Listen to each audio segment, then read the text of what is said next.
Tonight's bedtime story is for anyone who feels a little scared when the lights go out. If that ever happens to you, this story is for you. Let's begin. Liam was brave during the day. He could climb the tall slide. He could ride his bike fast.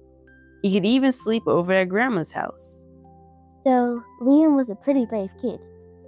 But when bedtime came and the lights clicked off, everything changed. The corner of his room looked darker. His chair looked taller.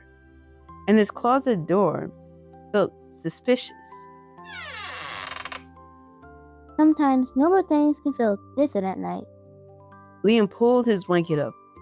I know there's nothing there, he told himself, but his heart still beat fast.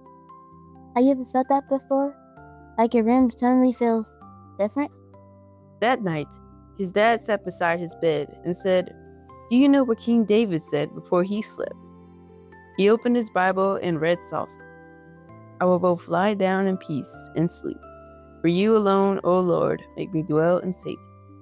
Psalm 4:8. That's a really comforting promise. God makes you safe, his dad said, even in the dark. Liam stared at the ceiling. The room was still dark, but something felt different. Because now, Liam was thinking about God. Instead of staring at the shadows, he started thinking about something else. If God made him safe, that meant God was here, right now, in his room, in the quiet, watching, guarding. Not scary watching, loving watching. Like someone protecting you. Liam took a slow breath. In, out. You can take a slow breath with us too. In, out. The shadows were still there, but they didn't feel as big, because God was bigger. He whispered, "God, you're here, right?"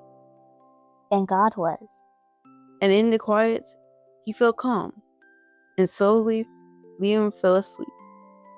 The end. The dark doesn't mean alone. And the quiet doesn't mean unsafe.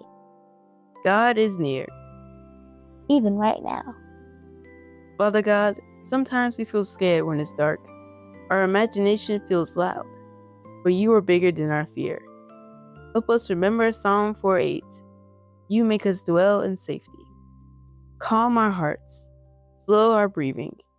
Guard this home tonight. We trust you. In Jesus' name, amen. Let's say this together. When feelings get loud, God stays near. God is awake so we can sleep. We'll see you next time For another peaceful bedtime story. Good night. Sweet dreams. God bless from the Devo kids.